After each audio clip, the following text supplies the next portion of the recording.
नमस्कार फ्रेंड्स। आज हम सीखेंगे यूजर एंड यूजर रोल्स के बारे में। इंक्लूसिव सॉफ्टवेयर यूज करते समय आपके लिए एक बहुत ही इंपॉर्टेंट फीचर होता है कि आप अपने ऑर्गेनाइजेशनल यूजर्स कैसे बनाते हैं और उनके रोल्स कैसे मैनेज करते हैं। तो ऑर्गेनाइजेशनल यूजर्स बनाने के लिए हमारे पास 4-5 स्टेप्स होते हैं। यूजर की बेसिक डिटेल्स, उनको कौन सा रोल असाइन करना है, उनको एक या एक से ज्यादा वेयरहाउसेस असाइन करने हो, या उनको एडिट डिलीट ऐड के राइट्स देने हो या ना देने हो, और कुछ SFA related queries.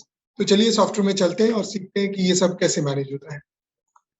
Inclusive cloud में लॉगिन करने के बाद आप यूटिलिटी मेन्यू में जा सकते हैं, जहां पे आपके पास यूजर मास्टर है। जब आपको एक नया यूजर क्रिएट करना हो तो आप यहाँ से ऐड यूजर कर सकते हैं।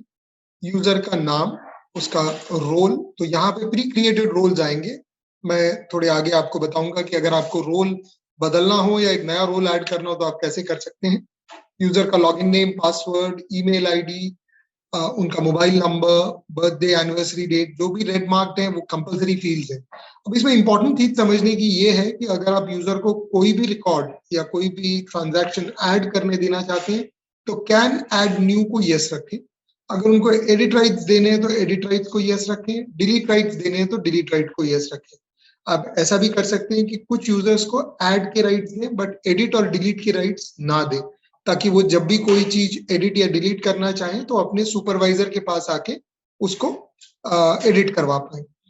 अब यहाँ पे जितने वेयरहाउसेस कंपनी में बने हुए हैं वो दिखेंगे। जो भी वेयरहाउस यूजर को असाइन करना हो वो आप स्क्रीन से असाइन कर सकते हैं। अब समझते हैं रोल्स को। रोल्स मतलब जो भी आपके डिफरेंट एप्लीकेशन के फीचर्स हैं वो आपने किसको क्या क्या देना है। जैसे आपके यहाँ कोई कटिंग करता है तो उसको कटिंग रिलेटेड फीचर्स से ही मतलब होना चाहिए, उसको कस्टमर की क्रेडिट या फाइनेंशियल डिटेल से कोई मतलब होना नहीं चाहिए। सिमिलरली कोई अगर अकाउंट्स देख रहा है तो उसको शायद वेयरहाउस के ऑपरेशंस में उतना इंटरेस्ट ना हो, तो उसको वो ऑपरेशंस देने की कोई जरूरत नहीं है। तो अभी हम देखें कि कैसे एक रोल बनाते हैं और कैसे उन रोल्स को हम लोग यूजर्स को असाइन कर सकते हैं। तो आपके यूटिलिटी मेन्यू में ही आपके पास रोल मास्टर है, जहां पे आप एक नया रोल ऐड कर सकते हैं। रोल का एक नाम दे सकते हैं, जैसे कटिंग रोल या पिकिंग रोल।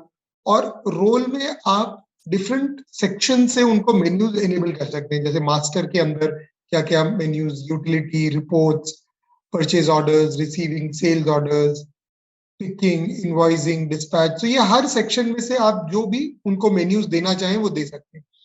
इसमें सबसे इंपॉर्टेंट बात समझने की ये है कि जो पहला मेन्यू होता है हर सेक्शन में वो होता है मेन मेन्यू। जैसे मास्टर्स में यदि मैंने पहला मेन्यू आपको असाइन नहीं किया और बाकी मेन्यूज आपको असाइन कर दिए तो आपको वो मेन मेन्यू दिखाई नहीं देगा। तो यदि अगर मैंने ऐसा कोई भी रोल असाइन किया है जिसे मैंने नीचे के आइटम्स तो असाइन कर दिए बट पहला मेन्यू ही नहीं असाइन किया हो, तो उनको ये मेन मेन्यू नहीं दिखेगा। और जब तक ये मेन मेन्यू नहीं दिखेगा वो अंदर जाके कोई भी ट्रांजैक्शन कर नहीं पाएंगे। तो बहुत इंपॉर्टेंट है ये याद रखना कि जो पहला मेन्यू होता है, रिपोर्ट्स में पहला मेन्यू रिपोर्ट्स है, परचेज ऑर्डर्स में परचेजेस है, तो ये पहला मेन्यू आपको उनको इनेबल करके रखना है।